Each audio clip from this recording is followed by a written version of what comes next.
मध्य पूर्व में बढ़ते युद्ध और तनाव के बीच ईरान के राष्ट्रपति पेजेश्कियन ने एक महत्वपूर्ण बयान दिया है। यह बयान इसलिए महत्वपूर्ण है क्योंकि उन्होंने ईरान अब पड़ोसी देशों को निशाना नहीं बनाएगा ये कहा है। लगातार ईरान जिस तरीके से पड़ोसी देशों को निशाना बना रहा था, इस्लामिक मुल्कों को निशाना बना रहा था, इसके बाद से ईरान पर ही सवाल खड़े हो रहे थे। लेकिन अब राष्ट्रपति पेजेश्कियन ने स्पष्ट कर दिया है कि ईरान अब पड़ोसी देशों को निशाना नहीं बनाएगा। उन्होंने स्पष्ट किया है कि यह नीति तब तक लागू रहेगी जब तक किसी पड़ोसी देश की जमीन से ईरान पर हमला नहीं किया जाता। राष्ट्रपति पेजेश्कियन ने जो घोषणा की है, यह घोषणा ऐसे समय में की गई है जब पूरे मिडिल ईस्ट में युद्ध जैसे हालात बने हुए हैं। पिछले कुछ दिनों से क्षेत्र में मिसाइल हमलों, ड्रोन हमलों और हवाई हमलों की घटनाएं लगातार बढ़ रही है, जिससे कई देशों में चिंता का माहौल बन गया है। अमेरिका और इजराइल की सैन्य कार्रवाई के बाद ईरान की ओर से जवाबी हमलों ने इस संघर्ष को और ज्यादा गंभीर बना दिया। अपने संबोधन में राष्ट्रपति पेजेश्कियन ने उन पड़ोसी देशों से माफी भी मांगी जिन पर हाल के दिनों में ईरान की ओर से हमले हुए।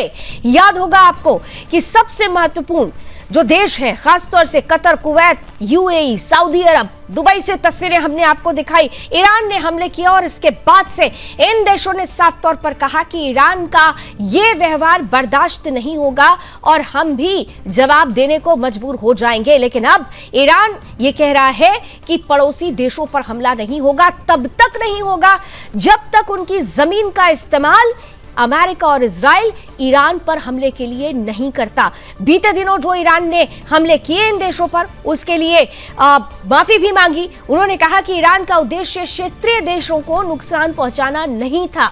उन्होंने कहा कि ईरान का पड़ोसी देशों के साथ कोई भी दुश्मनी जैसा व्यवहार नहीं है, कोई दुश्मनी जैसा स्थिति नहीं है और वो क्षेत्र में स्थिरता और शांति चाहता है। राष्ट्रपति पेजेश्कियन के अनुसार ईरान की अंतरिम नेतृत्व परिषद ने यह निर्णय लिया कि अब किसी भी पड़ोसी देश पर मिसाइल या सैन्य हमला नहीं किया जाएगा जब तक कि वहां से ईरान पर हमला ना हो। इस फैसले को क्षेत्र में तनाव कम करने की कोशिश के रूप में देखा जा रहा है। अपने भाषण में पेजेश्कियन ने यह भी कहा कि ईरान किसी भी दबाव के आगे नहीं झुकेगा। उन्होंने अमेरिका और इजराइल के सामने बिना शर्त आत्मसमर्पण की मांग को भी खारिज कर दिया। ट्रंप ने कहा था कि शर्त के साथ आत्मसमर्पण, तो फिर यहां पर उन्होंने कह दिया बिना शर्त आत्मसमर्पण की जो मांग है उसे हम खारिज करते हैं।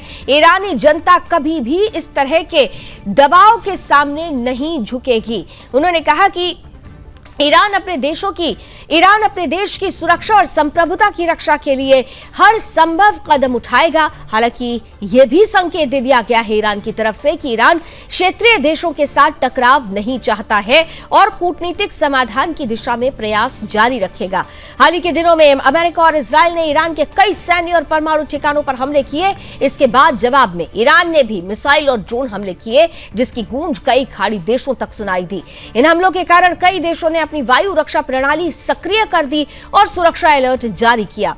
इन हमलों के दौरान ईरान के सर्वोच्च नेता अली खामनेई की भी एक हमले में मौत होने की खबर सामने आई, जिसके बाद पूरे क्षेत्र में राजनीतिक और सैन्य अनिश्चितता और ज्यादा बढ़ गई।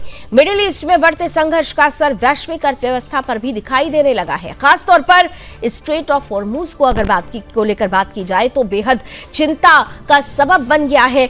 ये दुनिया की सबसे महत्वपूर्ण समुद्री तेल मार्गों में से एक है, जहां से वैश्विक तेल आपूर्ति का बड़ा हिस्सा गुजरता है। विशेषज्ञ ये मान रहे हैं कि यदि इस क्षेत्र में तनाव और बढ़ता है या जहाजों की आवाजाही बाधित होती है तो इसका सीधा असर वैश्विक तेल कीमतों और ऊर्जा सुरक्षा पर पड़ सकता है। विशेषज्ञों का यह मानना है कि राष्ट्रपति पेजेश्कियन का यह बयान क्षेत्रीय तनाव कम करने की एक कोशिश हो सकता है।